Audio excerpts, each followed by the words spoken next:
చంద్రబాబు గారికి అతనికి ఉన్న సత్సంబంధాలుతో వాళ్ళ రాష్ట్ర ప్రయోజనాలు ఏ విధంగా కాపాడాడు అని చెప్పేసి మనమందరం కూడా అసెంబ్లీలో ఆయన స్పీచ్లో విన్నాం. బాగానే ఉంది పాపం, తెలంగాణ ముఖ్యమంత్రిగా అతని సత్సంబంధాలు అతను కాపాడుకుంటున్నాడు. అదేవిధంగా ఆయన గురువైనటువంటి చంద్రబాబు నాయుడు గారు తన దగ్గరున్న శిష్యునితో ఉన్న సత్సంబంధాలతో మన రాష్ట్రానికి కూడా ఏదో విధంగా మేలు చేసి ఉంటే బాగుండేది. ఆ మేలు కల్పించే విధంగా ఉంటే బాగుండేది. ముందు ఆయన ఏం మాట్లాడినాడో సరే మొత్తం బయట వినండి. నేను చంద్రబాబు నాయుడు గారి మీద కేంద్ర ప్రభుత్వం మీద ఒత్తిడి తెచ్చి రాయలసీమ లిఫ్ట్ ఇరిగేషన్ ఆపించిన అధ్యక్ష, నా చరిత్ర ఇది, నీ నీతి గది. ఇవాళ నేను సూటిగా చెప్పదలుచుకునే వేదిక మీద నుంచి రెండు రాష్ట్రాల మధ్యలో మంచి వాతావరణం ఉండాలని ఇప్పటి వరకు నేను సాధించిన విజయాన్ని కూడా నేను చెప్పుకోలేదు అధ్యక్ష. సూటిగా చంద్రబాబు నాయుడు గారికి విజ్ఞప్తి చేసిన నేను, రాయలసీమ లిఫ్ట్ ఇరిగేషన్ ఆపితే మేము ఏదైనా విషయాల మీద చర్చకు వస్తాము, లేకపోతే మీతో చర్చించడానికి అవకాశం లేదు. మొట్టమొదట 3 టీఎంసీల పర్ డే అక్రమంగా నిర్మిస్తున్న రాయలసీమ లిఫ్ట్ ఇరిగేషన్ పనులను మీరు ఆపండి అని మేము వారిని క్లోజ్ రూమ్ లో అడిగితే మా మీద గౌరవంతో రాయలసీమ లిఫ్ట్ ఇరిగేషన్ ఆపరేషన్ అధ్యక్ష, మీరు ఈ రోజు నిజ నిర్ధారణ కమిటీని సభ నుంచి పంపించండి. పూనం నేను సాంబశివరావు గారిని, అక్బరుద్దీన్ ఓవైసీ గారిని, బీజేపీ మహేశ్వర్ రెడ్డిని ఎవరిని కమిటీ చేస్తారో, ఇంక్లూడింగ్ మాజీ సాగునీటి పారుదల శాఖ మంత్రులు ఇద్దరు ఉన్నారు, చంద్రశేఖరరావు, హరీష్ రావు. వాళ్ళిద్దరు నాయకత్వాన్ని ఎవరినొకరిని పెట్టి రాయలసీమ లిఫ్ట్ ఇరిగేషన్ పనులు ఆగినాయా లేదా, ఉత్తమ్ కుమార్ రెడ్డి గారు మంత్రి అయిన తర్వాత కాంగ్రెస్ అధికారంలోకి వచ్చిన తర్వాత ఆగిన వాళ్ళ నిజ నిర్ధారణ కమిటీ పంపించండి అధ్యక్ష.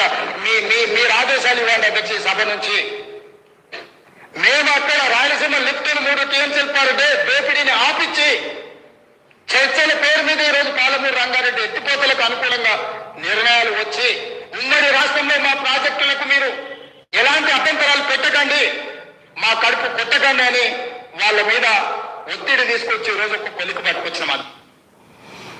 ఆయన నల్లమల పులి తెలంగాణ ముఖ్యమంత్రి కాబట్టి సరే మహబూబ్ నగర్కి వాళ్ళ మంచి చెడుల కోసం ఆయన ఏదో కొట్లన్నాడు. మళ్ళీ నీకేమైందా? ఈ ప్రాంతంలో పుట్టినవి, ఈ ప్రాంతం వాసిగా, రాయలసీమ ప్రాంతం వాసిగా ఇది ఏంది నాకు అర్థం కావడంలో. మీకున్న రిలేషన్స్తో ఈ రాష్ట్రాన్ని ఇప్పటికే సగం నాకిచ్చినారు, సగం దరిద్రం పట్టించినారు. ఎవరైనా కానీ బాగుంటే, రిలేషన్స్ బాగుంటే దానివల్ల మంచి నిధులు తీసుకొని రావాలి. అవన్నీ పాప ఆయనేమో బాగానే చేసుకుంటారని నేను అసెంబ్లీ చెప్పాను. సో అందరూ రాయలసీమ ద్రోహి, తెలుగుదేశం పార్టీ, చంద్రబాబు నాయుడు అంటాడు. ఆయనేమి ఇది మొదటిసారి. ఆయన ముఖ్యమంత్రిగా ఉన్నప్పుడు ఆల్మట్టి ఎత్తు పెంచుతున్నప్పుడు మనం మాట్లాడలేదు. ఆ రోజు బీజేపీతోనే ఉన్నాడు, ఇప్పుడు ఆల్మట్టి పెంచుతున్నాడు. అయినా కానీ మాట్లాడలేని పరిస్థితుల్లో ఉన్నాడు. ఒక కాంగ్రెస్ ముఖ్యమంత్రి ఎంత నీట్గా చెప్తున్నాడు, నీతో సంబంధం లేని అతను, నీ కేవలం శిష్యుడు కానీ, నీ కింద నీ అనుచరుడుగానో లేకుంటే నీతో పాటు పనిచేసిన వ్యక్తిగానో ఆయన ఇంత మాటలు చెప్తుంటే ఏంది నాకు అర్థమే కావట్లే. అసలు ఏంది ఈ రాయలసీమ ఎత్తిపోతల పథకం ఎందుకు జగన్మోహన్ రెడ్డి గారు తీసుకొని రావడం జరిగింది? వీటన్నిటిని కూడా జనాలు, మనము రాయలసీమ వాసులుగా మనం కూడా తెలుసుకోవాలా, ఆలోచించుకోవాలా. ఎక్కడ ఇది బీజం పడింది, ఎందుకు ఈ బీజం పడిందని. ముఖ్యంగా శ్రీశైలం నుంచి రాయలసీమకు, నెల్లూరు జిల్లాకు, చెన్నైకి తాగునీటి అవసరాల కోసం పోతిరెడ్డిపాటు హెడ్ రెగ్యులేటర్ 881 అడుగుల ఎత్తులో ఏర్పాటు చేశారు. 880 కంటే 880 కంటే ఎక్కువ ఉంటేనే పోతిరెడ్డిపాడు ద్వారా మనం నీళ్లు తీసుకొని రావచ్చు అని. అప్పుడు దానికి అంతకుముందున్న డిజైన్ని రాజశేఖర రెడ్డి గారు వచ్చిన తర్వాత దాన్ని 44,000 అడుగులకు చేసినాడు. 44,000 క్యూసెక్స్లు తీసుకొని పోవడానికి ఆయన ఏర్పాటు చేయడం జరిగింది. 44,000 క్యూసెక్స్ని తీసుకొని పోవడానికి. ఆ రోజు కూడా ఇదే దేవినేని ఉమా ప్రకాశం బ్యారేజ్ మీద దొర్లాడా, పొర్లు దండాలు పెట్టారు. నేను చెప్తున్నా వాళ్ళ పార్టీ యొక్క స్టాండ్. ఇక్కడ ఒక మాట, అక్కడ ఒక మాట, 2 కళ్ళ సిద్ధాంతము, ఇవన్నీ ఎవరిని మోసం చేయడానికి. ఆ రోజు కూడా దేవినేని ఉమా అక్కడ చేసినాడు, మాకంతా ఇబ్బంది జరుగుతుంది అని చెప్పేసి. అయినా రాజశేఖర రెడ్డి గారు ఏమాత్రం ఇది తగ్గకుండా ఆ కార్యక్రమం చేయడం జరిగింది. 854 అడుగుల కంటే ఉంటే 7,000 క్యూసెక్స్, 841 అడుగులు ఉంటే 2,000 క్యూసెక్స్ మాత్రమే నీళ్లు తీసుకునే వీలు ఉంటుంది. పోతిరెడ్డిపాడు ద్వారా దగ్గర 101 టీఎంసీలు కేటాయింపు మనకు ఉంది. అయినా ఎప్పుడు తీసుకున్న దాఖలాలు లేవు. 2004-05లో మనం తీసుకునేది 56, 2005-06లో 78 టీఎంసీలు, 2007-08లో 48, 2009-10లో 60 టీఎంసీలు మాత్రమే పోతిరెడ్డి పాడు దాని ద్వారా మనకు పరిమితమై వచ్చింది. 2012-13లో 22 టీఎంసీలు, 14-15లో 59, 15-16లో 0.95, 16-17లో 67 టీఎంసీలు, 17-18లో 91, 18-19లో 115, 19-20లో 179 టీఎంసీలు. అంటే కేవలం 1-2 సంవత్సరాలు తప్ప 20 ఏళ్లలో మనం ఫుల్గా దాన్ని వాడుకునే లేదు, తీసుకున్న దాఖలాలు లేవు.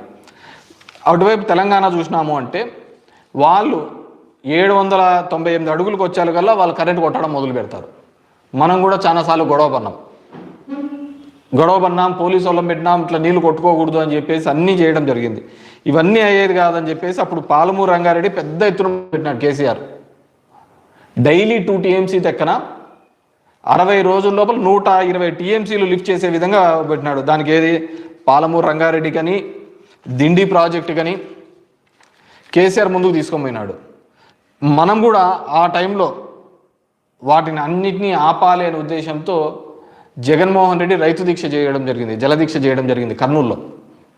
నువ్వు నేను మర్చిపోయింటావు, అన్ని రికార్డులలో ఉంటాయి. దాని తర్వాత జగన్మోహన్ రెడ్డి ఇట్లయితే కాదు, రాయలసీమ ప్రాంతం ఈ విధంగా అయితే ఇబ్బంది పడుతుందనే ఉద్దేశంతో 800 అడుగులకే రోజుకు 3 టీఎంసీల నీళ్లు తీసుకొని పోయడానికే ఈ రాయలసీమ లిఫ్ట్ ఇరిగేషన్ ప్రాజెక్ట్ అనేది తీసుకొని రావడం జరిగింది. రోజుకు 3 టీఎంసీలు నీళ్లు తీసుకుని రావడం, దాని మీద పేరు వస్తుందని ఎన్విరాన్మెంటల్కి దీనిలకు అన్నిటికీ పోవడం జరిగింది. తెలుగుదేశం పార్టీ మనకు పేరు వస్తుందని. అయినా కానీ ఒక సైడ్ ఎన్విరాన్మెంటల్కి మన పని క్లియరెన్స్ దానిలకు మనం ఒక సైడ్ ఆ పని అఫీషియల్ వర్క్ చేస్తున్నా కానీ డ్రింకింగ్ వాటర్ కానీ ఇప్పటికే దగ్గర 795 కోట్ల రూపాయలు దానికి సంబంధించిన ప్రాజెక్టు పనులు కూడా చేయడం జరిగింది. ఎందుకంటే ఇప్పుడు చూసినాం అనుకో, రాజశేఖర్ రెడ్డి పోలవరం మొదలు పెట్టేటప్పుడు కూడా ఎన్విరాన్మెంటల్ క్లియరెన్స్ లేవు. అయినా కానీ ఏదో ఒక చోట ఎవరో ఒకరు ఈ పనిని మొదలు పెట్టాలి అనే ఉద్దేశంతో పోలవరం పనులు మొదలు పెట్టడం జరిగింది. పోలవరం పనులు మొదలుపెట్టి రైట్ కెనాల్ ఈరోజు వాళ్ళు ఏదైతే పట్టిసీమ అని చెప్పుకుంటున్నారో ఆ పట్టిసీమ దానిలకు రైట్ కెనాల్ మొదలు పెట్టించినది ఎవరు? రాజశేఖర రెడ్డి కదా. దానికి కూడా నువ్వు అడ్డం పడుతుంది 5-6 మందితో, కొంతమంది రైతులతో ఏపిస్తుంది. దాని తర్వాత నీ గవర్నమెంట్ వచ్చిన తర్వాత ఆ రైతులు 50 లక్షలు కాంపెన్సేషన్ ఇప్పిస్తుంది. ఎవరు? ఈ ఇరిగేషన్ అంటేనే రాజశేఖర రెడ్డి గారు వైఎస్ఆర్ కుటుంబంలో ఉన్నప్పుడే 2004కు ముందు చూడండి కేటాయింపులు ఎన్ని ఉన్నాయో, ఇప్పుడు చూడండి కేటాయింపులు ఎన్ని ఉన్నాయని. ఆ రోజు పోలవరం కూడా ఇదే సమస్య ఉంటే ఎన్విరాన్మెంటల్ క్లియరెన్స్ ఉంటే మొదలుపెట్టి ఈ పనులు అవి జరుగుతా అంటే ఈరోజు జరుగుతుంది ఎన్విరాన్మెంటల్ క్లియరెన్స్. ఈరోజు ఎవరు గవర్నమెంట్లో ఉన్నారు? రాయలసీమకి ఒకవేళ లిఫ్ట్కు లేదనుకోండి ఎన్విరాన్మెంటల్ క్లియరెన్స్, మీరు తెప్పించుకోండి. మేము మొదలు పెట్టాం కదా, స్టార్ట్ చేశాం కదా. Development is a continuous process. అది వదిలిపెట్టినారు మీరు. ఈ విధంగా కంప్లీట్గా కూడా రాయలసీమ ద్రోహనో దీనిలోనో ఇప్పుడు ఈ విధమైన అసమానతలు క్రియేట్ చేయడం వల్లనే కదా ఈ ప్రాంతంలో ఇబ్బంది పడుతున్నది. ఆ రోజులు అంటే కొంతమంది ఉండేవాళ్ళు, మైసూరాడి మామ, ఎంవి రమణారెడ్డి, కొంతమంది ఉంటే అనంతపురం జిల్లాలో ఉన్న వాళ్ళు, కొంతమంది పాదయాత్రలు చేసినారు ఇదే విధంగా రాయలసీమకు సంబంధించి. ఇప్పుడు అంతా ఆ సీన్ ఎంత ఏం కనపడటంలే మనకంతా ఎందుకు కనపడుతుంది? ఇప్పుడు పొద్దున్న లేచిన నుంచి కూడా ఒకటే దీనిలో ఏది పెద్ద ఇంపార్టెంట్ ప్రాజెక్ట్? అనసూయ, అన్వేషు, శివాజీ. ఇవి తప్ప మనకి ఏదైనా కనపడతా అంటేనే కదా. ఏందో నాకు అర్థమే కావటంలే. ఎవడని లిఫ్ట్ ప్రాజెక్టులు చేస్తాం, ఇవి చేస్తాం, ఇవి కాదు. 100 రూపాయలకు మంది వచ్చాందా లేదా? క్వాలిటీ మద్యం దీనిల మీద పడి ఉంటే ఎంత దరిద్రం అంటే రాయలసీమకు సంబంధించి మాకు ఎయిమ్స్ వచ్చింది అనంతపూర్కి, తీసేపోయి అమరావతిలో అని చెప్పి గుంటూరులో పెడుతుంది. ఈ గుంటూరులో కార్పొరేట్ లేదా? ఎక్కడ వెనుకబడి జిల్లాల్లో పెట్టి ఉంటుంది కదా. ఈరోజు హైకోర్టు వచ్చిండే కర్నూలులో, తీసపోతుంది. బ్యాంకింగ్ సెక్టార్స్, రీజనల్ బ్యాంక్స్ అన్నీ ఉంటే, కెనరా బ్యాంకు ఇవన్నీ ఉంటే కడప నుంచి తీసేస్తుంది, లా యూనివర్సిటీ తీసేస్తుంది, హైకోర్టు తీసేస్తుంది. ఈరోజు వచ్చే డ్రింకింగ్ వాటర్ని తాగే నీళ్ళకు ఇబ్బంది పెడుతుంది. ఇక్కడ చూస్తావా మా హంద్రీ కాలంలో లైనింగ్ చేస్తుంది. పోయి చూడుపా పక్కన బోర్లన్నీ ఎట్లా ఎత్తిపోయినాయో. అంతమంది పుష్కలంగా ఉన్న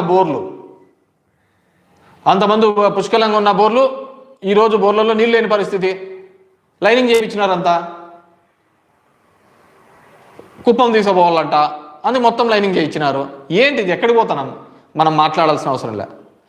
తెలుగుదేశం పార్టీకి ఒకటే, ఆవకాయ అమరావతి, ఇది తప్ప వేరేది పట్టటంలే. ఎవడైనా మాట్లాడిచ్చేది, చెప్పేది, పాడు పరదేశి ఏందిలే. సాయంత్రం అయితేనే 100 రూపాయలు క్వాలిటీ మందు దొరికిందా లేదా, అది దొరికితే చాలు. ఎంత దరిద్రానికంటే అంత దరిద్రానికి. ఇదే అమరావతి మీద ఇంకో దాని మీద చేస్తే గింజుకొని హైకోర్టులకు, సుప్రీంకోర్టులకు, అన్ని చోట్లకు తిరగవా? దీనివల్లనే కదా ప్రాంతీయ అసమానతలు వచ్చేది. కేసీఆర్ అప్పుడు ఈ విధంగానే కదా. తెలంగాణ ఉద్యమం ఎప్పటి నుంచో ఉంది, కానీ తెలంగాణ ఉద్యమాన్ని గట్టిగా చేపట్టినది ఏంది? ఈ ప్రాంతీయ అసమానతలు ఉన్నాయనే కదా. నీరు నియామకాలు అని చెప్పేసి ఆయన బయటకు వచ్చినది నీ టెన్యూర్లోనే కదా. ఈరోజు మళ్ళీ అలాంటి ఉద్యమం కూడా పుట్టించాలని చూస్తున్నావు రాయలసీమ ప్రాంతంలో. మొత్తం ఏది చూడు వేల కోట్లు తీసుకుపోయి ఒక ప్రాంతాన్ని అభివృద్ధి చేస్తున్నావు. ఎవరు అంతా నీ అనామలే ఉండేది అక్కడంతా. దానంత పెద్ద స్కామే లేదు. మీరు అన్ని నీతులు చెప్తా పోతా అంటారు. ఎంత అధ్వానంగా జరుగుతుందంటే అసలుకు గిట్టుబాటు ధర లేదు రైతులకు చూస్తే. నిన్న అచ్చెన్నాయుడు ఎక్కడో ఛాలెంజ్ చేసినాడు.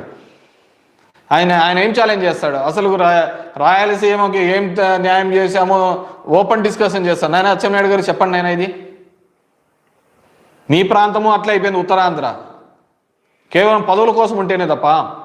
నేను చేశానయ్యా 2013లో ఎండింగ్లో నేను, రఘువీరారెడ్డి, అనంత వెంకటరామరెడ్డి, హంద్రీని అనే మాల్యాల నుంచి దీని వరకు జీడిపల్లి వరకు మేము పాదయాత్రగా వచ్చినాము. ఎందుకంటే ఆ రోజు గట్టిగా పట్టుకోకపోతే రావు అనే ఉద్దేశంతోనే మొత్తం నీళ్లు తీసుకొని పాదయాత్ర రూపంలో తీసుకొని రావడం జరిగింది.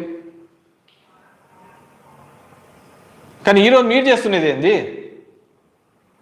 కేవలం చరిత్రహీనులుగా ఉంటారు. నేనేంటంటే మా పయ్యావుల కేశవ్కి బాగా నాలెడ్జ్ ఉన్న వ్యక్తే. మా పీపీపీకి అంటే ఏం తెలియదు అనుకో ఈ ప్రాంతాల గురించి. ఇంకా కడపలో ఉన్న అతను పాపం తన సొంతదే నిలబెట్టుకోలేకపోతున్నాడు. అతను వేస్టే. ఎవరికి వాళ్ళ స్వప్రయోజనాలు. నేను కేశవ్, నువ్వన్న మా జిల్లాగా రాయలసీమ ప్రాంత వాసిగా అవగాహన లేని చంద్రబాబు నాయుడు గారికి మీరన్నా చేయండి, దాని గురించి ఫైట్ చేయండి. ఈ రాయలసీమ ప్రాజెక్టు మీరేం చేసినారో చెప్పండి. ఊరికే మనమే అంతా మంచి ప్రభుత్వం ఇవే. ఈ చిడతలు ఎక్కువైపోయినాయి. ఈ చిడతలు పవన్ కళ్యాణ్ ఎక్కడ పోయినాడో తెలియదు. అందరినీ ఒకటే దాంట్లో కలిపేస్తున్నాడు. మనమంటూ ఒకటి బతికుంటేనే కదా మనం నమ్మిన విశ్వాసాలు మనం అన్నీ ఉండేది. ఆ విశ్వాసాలు పోయినట్టు మనల్నే చచ్చిపోయిన తర్వాత నేను బాగా రాసి పెట్టుకోండి. ఈరోజు చెప్తున్నా, రాబోయే సంవత్సరంన్నరలో సగం ఊర్లు ఖాళీ అయిపోతాయి. మీరు ప్రభుత్వంలోకి వచ్చిన తర్వాత మమ్మల్ని వైసీపీ వాళ్ళని ఇబ్బంది పెడుతూ చాలామంది ఊర్లు ఖాళీ చేసిన పరిస్థితులు అనుకుంటున్నారు. మీరు అలా కాదు చేస్తున్నది. మీ చర్యల వల్ల, ప్రభుత్వ నిర్ణయాల వల్ల గ్రామాలలో పని లేకుండా ఊర్లు ఖాళీ చేసే సందర్భం రాబోతుంది.